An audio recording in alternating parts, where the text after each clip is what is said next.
तो एक बार फिर दुनिया की सारी नजरें यूक्रेन पर टिकी हुई हैं, लेकिन इस बार वजह है एक ऐसा पीस प्लान जिस पर बहुत बड़ा विवाद छिड़ गया है। ये प्लान ट्रंप प्रशासन ने सामने रखा है और इसने अमेरिका के दोस्तों यानी सहयोगियों तक को टेंशन में डाल दिया है। चलिए समझते हैं कि आखिर इस प्लान में ऐसा क्या है जिसने पूरी दुनिया में यह हलचल मचा दी है। इस पूरी कहानी की शुरुआत होती है यूक्रेन के विदेश मंत्री के इस बयान से।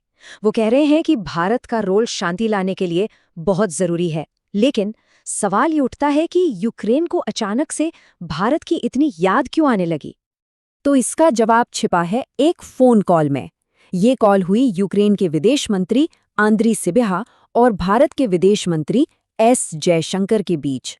और इस कॉल की वजह था एक नया शांति प्रस्ताव, एक ऐसा प्रस्ताव जिसने कीव से लेकर यूरोप तक सबकी नींद उड़ा दी है।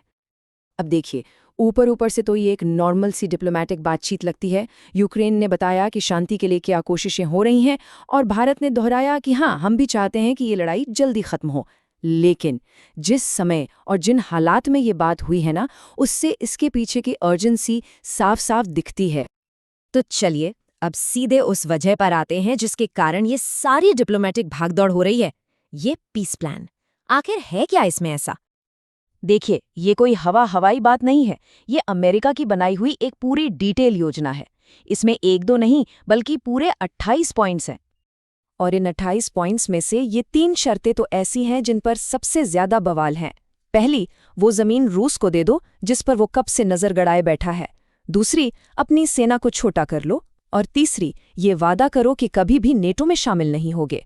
मतलब सीधी सी बात है, ये शर्तें तो सीधे सीधे यूक्रेन के वजूद पर ही सवाल उठा रही हैं। और यही कहानी में आता है एक बड़ा ट्विस्ट।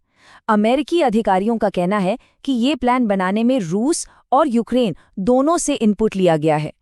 अब इस एक बात ने तो मामले को और भी ज्यादा पेचीदा बना दिया है। इसका मतलब ये हुआ कि ये प्लान पूरी तरह से एक तरफा नहीं है जैसा कि लग रहा था। अब जाहिर है, इतने बड़े प्लान पर दुनिया चुप तो बैठेगी नहीं, रिएक्शंस भी बहुत तगड़े आ रहे हैं। चलिए देखते हैं कि कौन इसके बारे में क्या कह रहा है। डिप्लोमेसी में ना शब्दों का खेल बहुत बड़ा होता है और यहाँ वो साफ दिख रहा है। अमेरिका कह रहा है, अरे ये तो बस एक ढांचा है, कोई फाइनल ऑफर थोड़ी है। वहीं दूसरी तरफ यूरोप, जिसे इस पूरी बातचीत से ही दूर रखा गया, वो कह रहा है कि इसमें अभी और काम होना बाकी है। ये जो नपीतुली भाषा है ना, इसके पीछे असल में गहरी नाराजगी छिपी है।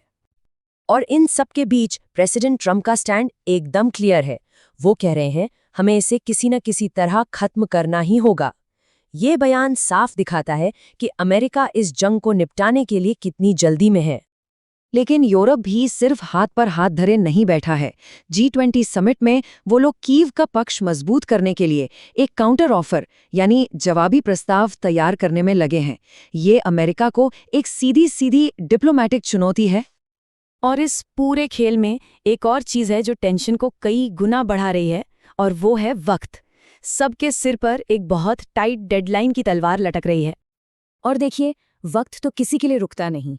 रविवार को स्विट्जरलैंड में एक बहुत बड़ी मीटिंग है और उसके कुछ ही दिन बाद 27 नवंबर ये ट्रंप की दी हुई डेडलाइन है। यूक्रेन पर फैसला लेने का दबाव बढ़ता ही जा रहा है।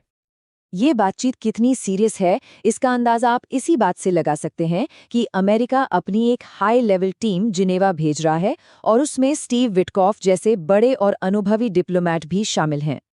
तो अब जब हमने ये पूरा मामला समझ लिया है, एक छोटा सा सवाल हो जाए। ये सवाल इस पूरे तनाव की जड़ से ही जुड़ा हुआ है। सवाल ये है, जब ये पीस प्लान शुरू में बन रहा था तो कथित तौर पर किस जरूरी पक्ष को इससे बाहर रखा गया था? क्या वो ए, अमेरिका था, बी, रूस था, या फिर सी, यूक्रेन के यूरोपीय सहयोगी? सही जवाब है सी, यूक्रेन के यूरोपीय सहयोगी। और बस यही एक बात इस प्लान को लेकर जो भी डिप्लोमेटिक टेंशन है, उसकी पूरी कहानी अपने आप में बयां कर देती है।